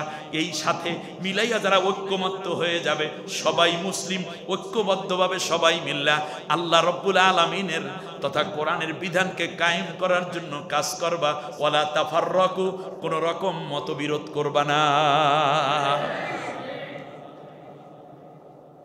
তাহলে সূরাতের পরে সিরতে আসার একটা সম্ভাবনা কয়েকদিনের মধ্যে, ফেব্রুয়ারি মাস্টার্স এই দিক দিয়ে একটা তৈরি হবে, ঠিক কিনা বলেন? ওই সময় সূরাতে আছে, সিরাতে নাই, আব্দুল্লাহ বিন উবাইর ভাই হইয়া যাইবে সে। আর যদি ওই সময় যারা আমাদের নামাজের মতো নামাজ পড়ে, আমাদের কিবলাকে কিবলা মানে, আর যদি আমাদের পশুর জবেহ করা প্রাণীর গোশত তারা খায়, এই ভাইরে আর দূরে সরানোর কোনো সুযোগ নাই, বুকের মধ্যে টাইনা নিতে হবে, আর টার্গেট হবে আল্লাহর কোরআনের রাজ কায়েম করা, নবীর আদর্শ কায়েম করা। কত আদর্শ দেখলাম, অমুক নেতার আদর্শ, তমুক নেতার আদর্শ, কিন্তু একজনের আদর্শ দেখতে পেলাম না। ভাইরা এশা নামাজ পড়ছেন না? কয় রাকাত? 4 রাকাত। ফরজ কয় রাকাত? 4 রাকাত। মাগরিবে ফরজ পড়ছেন কয় রাকাত? কেউ যদি মনে করে কি দরকার আছে 4 রাকাত, মাগরিবও যেই রকম এশাও সেই রকম নামাজ হবে। আল্লাহ তাআলা বলেন আকিমুস সালাতা লিদুলুকিশ শামসি ইলা গাসাকিল লাইলি ওয়া কুরআনাল ফাজর। এক আয়াতের মধ্যে 4 ওয়াক্ত নামাজ। আল্লাহ বলছেন সূর্য হেলে যাওয়া, সূর্য অস্ত যাওয়ার পর রাতের নামাজ পড়ো। নামাজ পড়তে আল্লাহ বলছেন, কিন্তু কত রাকাত তা কিন্তু আল্লাহ বলেন না। এরপরে কোন রাকাতে তেলাওয়াত জোরে পড়বা, কোন রাকাতে তেলাওয়াত চুপি চুপি পড়বা, তাও নবী আল্লাহ তাআলা বলেন না। এইগুলো দেখাইছেন কি নবী সাল্লাল্লাহু আলাইহি ওয়াসাল্লাম। তাহলে নামাজের হুকুম কার? কিন্তু মান্য চলতে হবে, ওই হুকুম মেনে চলতে হবে কার দেখানো পথে? যদি কেউ মনে করে যে মাগরিব নামাজও 4 রাকাত পড়িয়া হলো, এই কারণে এশা নামাজ যেহেতু 4 রাকাতই পড়তে হইবে, সওয়াব বহুত ফায়দা হবে নাকি? নামাজ হইব, ইমাম সাহেব যদি জোর করিয়া চায় ওর চাকরি থাকবো নি। তার কারণ কি? নবী সাল্লাল্লাহু আলাইহি ওয়াসাল্লামের সাথে জিনিসটা মেলে নাই। কথা ভালো করে বুঝেন। প্রত্যেক রাকাতে রুকু করেন কয়বার? একবার। আর সেজদা করেন কয়বার? কেউ যদি চিন্তা করে যে রুকু যেহেতু একবার, সেজদাও একবারই করে, নামাজ হবে? কারণ সেজদা 2 বার করতে হয়, শিখাইছেন কে? রুকু একবার করতে হয়, শিখাইছেন কে? রাসূল সাল্লাল্লাহু আলাইহি ওয়াসাল্লাম। কিংবা কেউ যদি বলে যে 2 বার যেহেতু সেজদা করি অনেক ফায়দা, রুকুটাও 2 বার করিয়েই করি, নামাজ হইবে? কেন হইবে না? রাসূলের সাথে মিলে নাই। আচ্ছা, কেউ যদি বলে যে এইভাবেই নামাজ পড়তে হবে, তারে কি আপনি নামাজি বলবেন না ভণ্ড বলবেন? ভণ্ড বলবেন। কোন ইমাম সাহেব যদি এই কাম করতে চায় তার ইমামতি থাকবে? থাকবে না। তো একদিনের ঈশা নামাজেও যদি মনে করি ইমাম সাহেব চালাইয়া দেয় যে কোনো কথা নেই, আজ এশারে রুকু করবো 2 বার করিয়া মুসল্লিদেরকে ঘোষণাও দিয়ে লইছে একেবারে গণতান্ত্রিক কায়দায়। এরপর বললো যে রুকু দিমু পড়তে রেখাতে 2 বার, বহুত ফায়দা হবে, সেজদা যে 2 বার। মুসল্লিরা একজনই কি ওনার পিছনে থাকবে? কমিটিরে সার্চ করবে না যে পাগলা ইমামের তাড়াতাড়ি ত্যাগ করো, ঠিক কিনা বলেন? কয় ওয়াক্ত নামাজে ঝামেলা হয়েছে? কয় রাকাতে? 1 রাকাতে 1 ওয়াক্তে নবীর সাথে মেলে নাই, সেই কারণে আপনি ইমামের চাকরি খাইলেন, মসজিদ থেকে বাড়ি করিয়া দিলেন, পাগল কইয়া ঘর ধাক্কা দিয়ে বাড়ি করিয়া দিলেন, কই পাগলা ইমাম রাখছো কেডার রে। আর আপনার অর্থনীতি নবীর সাথে মেলে না। যেই ইমামরা, যেই নেতারা এইটা নেতৃত্ব দিয়া কালমার্সের অর্থনীতি আনলো, আপনি তাদের পিছনে স্লোগান দিয়ে বলেন নেতার চরিত্র ফুলের মতো পবিত্র। আর উদাহরণ দেব না, আর উদাহরণ দেব না। যদি হেদায়েত থাকে আপনার নসিবে এই কথার দ্বারাই হবে। অতএব নবী সাল্লাল্লাহু আলাইহি ওয়াসাল্লামের আদর্শের সাথে, সিরাতের সাথে যেই রাজনীতি মেলে না, সেই রাজনীতি মুসলমান করবে না। ইয়াউমা নাদউ কুল্লা উনাসিম বিইমামিহিম, আল্লাহ রাব্বুল আলামিন এজন্য বলে দিলেন কিয়ামতের ময়দানে এই পৃথিবীতে যে যারে নেতা মেনেছে, কিয়ামতের দিন ওই নেতারের সামনে রাইখা কর্মীদেরকে ডাকবো, উম্মতেরে ডাকবে, নেতারে মাইনা। উম্মত মানে অনুসারী। সামনে কোন নেতা আছে, এই জন্যই সে অনুসারী হয়েছে, ঠিক কিনা বলেন? তার সামনে নবী সাল্লাল্লাহু আলাইহি ওয়াসাল্লামকে না রেখে আপনি যদি অন্য কোন নেতা এবং নেত্রীকে রাখেন, তাহলে আপনি কিয়ামতের ময়দানে ওই নেতা নেত্রীকে পাবেন, নবীকে পাবেন না। আর যারা দুনিয়ার বুকে আল্লাহর নবীর নেতৃত্ব মেনে নেওয়ার জন্য, মানানোর জন্য দাওয়াতি কাজ করেছে, স্লোগান দিয়েছে, ফাঁসির মঞ্চে গেছে, কষ্ট করেছে, অত্যাচার সহ্য করেছে, আয়না ঘরে গেছে, কিন্তু নবীর আদর্শ ছাড়া অন্য কোনো আদর্শ কায়েম করতে চায় নাই, এই মানুষগুলো আল্লাহর নবী সামনে যাবে, নবীর পেছনে পেছনে আল্লাহর আরশের নিচে হাজির। কোন দিকে যান? এবার বলতে পারেন হুজুর অন্য নেতার পিছনে গেলে কেমন হবে? আল্লাহ রাব্বুল আলামিন বলেছেন সূরা হুদের 98 নম্বর আয়াত লেখা নেন। আল্লাহ রাব্বুল আলামিন বানিয়া কুতুমু কওমাহু ইয়াউমাল কিয়ামাতি ফাআওরাদাহুমুন নার ওয়া বিসাল বিরদুল মাওরুদ। আরে আমার নবীরে, আমার নবীর মতো এত বড় সুন্দর আদর্শ, এত উন্নত চরিত্র, এত মেজাজ তবিয়তের এত ভালো কিছু থাকার পরেও অন্য কোন নেতা নেত্রীকে যদি কেউ আদর্শ মানো, তাহলে ওই নেতা এবং অনুসারী সবগুলা জাহান্নামে যাবে, একটাও জান্নাতে যাইতে পারবে না। ফাআওরাদাহুমুন নার ওয়া বিসাল বিরদুল মাওরুদ। আমার কথা কোন সূরা? আয়াত নম্বর কত? 98। আপনি কোরআন খুলে দেখেন, আল্লাহর কথা কি সত্য না মিথ্যা মনে হয়? অল্প অল্প সত্য, এক বিন্দু মিথ্যা আছে। আল্লাহ তাআলা কিয়ামতের দিনে আপনি বুজুর্গ বিদায় ছাইড়া দেবেন, কারণ আপনি অন্য নেতার পিছে দৌড়াইলো, ঈমান তো ঠিক আছে। যদি কারো ঈমান থাকে, সে রাসূলের আদর্শের বাইরে অন্য কোনো আদর্শ গ্রহণ করতে পারে না। কারণ ফিরআউন রাসূলের আদর্শ নিতে পারে নাই, নমরুদ পারে নাই, পারে নাই আবু জেহেল, পারে নাই দাকিয়ানুস, এখন পারি না আমরা। যদি রাসূল সাল্লাল্লাহু আলাইহি ওয়াসাল্লামের আদর্শ মেনে নিতে না পারি, তাহলে আমরা নবীর উম্মত থাকি না। যে যার অনুসারী সে তার উম্মত। এখন আপনি 30 সেকেন্ড চোখ বন্ধ করে দেখতে পারেন আপনার সামনে কারে দেখতেছেন। যদি রসুলকে দেখেন, পরকালে রসুলকে পাবেন। যদি অন্য কোনো নেতা পান, নেত্রী দেখেন, তাহলে ওই এরাই সামনে যাবে, আপনি পিছনে পিছনে। রেজাল্ট হইল ফাওরাদাহুমুন নার। আর নবীর পিছনে যদি যান, তাহলে নবী সামনে যাবে, পিছনে পিছনে আমরা যাব আল্লাহর আরশের নিচে। হার জিত কি হবে সেটা বড় কথা নয়। রাসূলের আদর্শের বাইরে অন্য কোনো আদর্শের পিছনে একজন মানুষ ঘুরলে সেই ব্যক্তি নবীর উম্মত থাকতে পারে না। সম্মানিত ভাইরা, আমার কথাগুলো খুব কাটকাট, নিরস, এটাই বাস্তবতা। এই সব উম্মত নিয়ে যে দল হয়, আরবিতে বলে মিল্লাত। আরবিতে কি বলে? বাংলায় বলে কি? ইংরেজিতে কি কয়? পার্টি। মানে পার্টি করলেন না জীবনে, আমি কোনো দল টল করি না, এটা মুনাফিক। দল করবে না মানে অবশ্যই তুমি দল করতে হবে, আর সেই দল হবে আল্লাহর কোরআনের দল, নবীর দল, আল্লাহর নবীর আদর্শ কায়েমের দল। কবর শুরু হয়েছে মিয়া দল দিয়া, বিসমিল্লাহি আলা মিল্লাতে রাসূলিল্লাহ, অন দ্য নেম অফ আল্লাহ, আল্লাহর নামে। এরপর কি? ওয়ালা and on the party of রাসূলুল্লাহ। খেয়াল করেছেন আপনি? তা রাসূলের দলে রাইখা যাইতে আছে। এই দোয়া আপনারা মরলে কেউ পড়বে না নাকি? আমি মারা গেলে আপনারা যখন আমাকে কবরে রাখবেন, গলাচিপার মানুষেরাই তো আমাকে কবরে রাখবে, তখন কি এই দোয়াটা পড়বেন না? তাহলে কবর শুরু হয়েছে কি দিয়ে? কথা কয় না দর, দল দিয়ে। আর প্রথম জন্মটাও শুরু হয়েছে দল দিয়ে। জন্মের পরে আল্লাহু আকবার বলছে না? আল্লাহু আকবার অর্থ কি? বড় না সবচেয়ে বড়? আর বাকিগুলো কি? ছোট। কথা কয় না। আল্লাহ বড়, বাকিগুলা ছোট। অতএব আমি আল্লাহরে মানি আর কেউরে মানি না। এই জন্ম হয়েছিল পার্টি দিয়ে। অতএব আল্লাহ রাব্বুল আলামিনকে যেই দল বড় মনে করে, ব্যক্তিকে বড় মনে করে না, কালমার্সকে মনে করে না, লেনিন, মাও সেতুং, ডারউইন, ফ্রয়েড, হেগেলদেরকে বড় মনে করে না, যারা আল্লাহকে বড় করে, সেই দলে তুই থাকবি বলে প্রথমে তোর কানে আমি আজান দিয়ে দিলাম, আল্লাহরে বড় মানবি, অন্য কেউরে বড় মানবি না। আল্লাহর হুকুমের কাছে সব হুকুমকে পরাজিত করবি। হে আমার ছেলে, হে আমার মেয়ে, তোর কানে কিন্তু আমি আল্লাহর বড়টা দিয়ে গেলাম। আর মৃত্যুর পরে বলতেছে আল্লাহ তোমার দলে দিয়ে গেল। তার কারণ তুই এখন একা আইছো, এই জন্য আল্লাহর বরত্বের তালিম দিলাম। আর মনে রাখবি, আশহাদু আন্না মুহাম্মাদার রাসূলুল্লাহ, নেতা হিসাবে কিন্তু রাসূলকেই মানবি। এরপরে মরার পরে বলতেছে এই যে দুনিয়ায় কাটাইলি, একটা দল তো করছিলি, ওই অমুকে অমুকে মিললে, একটা কয়েকজন মিললে একটা দল হয়েছিল, পার্টি হয়েছিল, সেই পার্টিতে এইবার সেই রসুলের পার্টিতে রেখে গেলাম।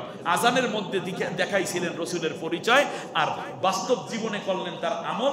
মরার পরে কইল এই আমলওয়ালা এক বান্দা আল্লাহ নবীর দলের মধ্যে রেখে গেলাম। সুবহানাল্লাহ। তাই মৃত্যুর পরে আপনি দুনিয়ায় থাকতে নবীর দল করলেন না, মরার পরে এই মরা লাশটা দিয়ে নবী করবেটা কি? বলেন, নবীর দল করতে হবে মৃত্যুর পরে না জীবিত অবস্থায়? মৃত্যুর পরে না মরণের আগে? বাকি জীবন যতদিন আছি রসুলের দল, যেটা রাসূল সাল্লাল্লাহু আলাইহি ওয়াসাল্লামের আদর্শ কায়েম করতে যারা চায়, আমরা তাদের দলে থাকব। বলেন, দুইটা হাত উঁচু করেন, আল্লাহর ঘরে বসে বলেন আল্লাহ তাআলা, বলেন আল্লাহ তোমার নবীর দলে, তোমার হুকুমতের পক্ষে আমাদের বাকি জীবন যাপন করার তৌফিক দাও। আমিন আমিন ইয়া রাব্বাল আলামিন। মৌতের পরে কবর জীবনটা মিথ্যা দিয়ে শুরু করাইয়েন না, মিথ্যা দিয়ে শুরু করাইয়েন না। একজন সাহাবীর নাম বলতে পারেন যে কালেমা পড়ার পরে আবু জেহেলের দল করছে? কথা কয় না দূর। একজন সাহাবী, একজন নারীর নাম বলতে পারেন যে রাসূল সাল্লাল্লাহু আলাইহি ওয়াসাল্লামের উপরে ঈমান আনার পরে সে ওই অন্য দল করছে? নবীর দলের বাইরে। এমনকি আসিয়া রাদিয়াল্লাহু তাআলা আনহা একজন নারী, ঈমান আনার পরে একদিকে ছিল মুসা আলাইহিস সালামের দল, আর একদিকে ছিল ফিরাউনের দল। সে কার দল গ্রহণ করছে? আসিয়া রাদিয়াল্লাহু তাআলা আনহা ৪৫০০ বছর আগে পূর্বে বলছে যে লা ইলাহা ইল্লাল্লাহ মুসা কালিমুল্লাহ, মানে এই কালেমার অর্থই হলো আল্লাহ ছাড়া কাউকে মানি না, ঠিক তার পাশাপাশি আমি মুসার দল করতে হবে, তার কারণ মুসা হইল রাসূল। আর ফিরাউন লা ইলাহা ইল্লাল্লাহর কারণে তো আসিয়ারে মারে নাই, মারছে শুধু মুসা কালিমুল্লাহ কেন কইলি, ওইটা উল্টো কর, তাহলে তোরে মুক্ত করে দেব। খেয়াল করেন নাই? এই জন্য আসিয়া রাদিয়াল্লাহু তাআলা তার সমর্থন উঠাইছে। এই জন্য সে শান্তিতে ছিল না অশান্তিতে ছিল? চরম অশান্তি। কিন্তু চরম অশান্তি তিনি কি ভোগ করে ব্যর্থ হয়েছেন নাকি সফল হয়েছেন? সুতরাং ইমানের এই মজবুত জায়গাটা আর কখনো দুর্বল করা যাবে না। আমার মেধা, আমার যোগ্যতা, আমার সিরতে, আমার সুরতে রাসূল সাল্লাল্লাহু আলাইহি ওয়াসাল্লামের জিন্দেগিকে ধারণ করে বাকি জীবন জান্নাতি মানুষ হিসেবে চলার জন্য চেষ্টা করব ইনশাআল্লাহ। সুবহানাকাল্লাহুম্মা বিহামদিকা আশহাদু আল্লা ইলাহা ইল্লা আনতা আস্তাগফিরুকা ওয়া আতুবু ইলাইক। একবার আলহামদুলিল্লাহ, তিনবার কুল আল্লাহ।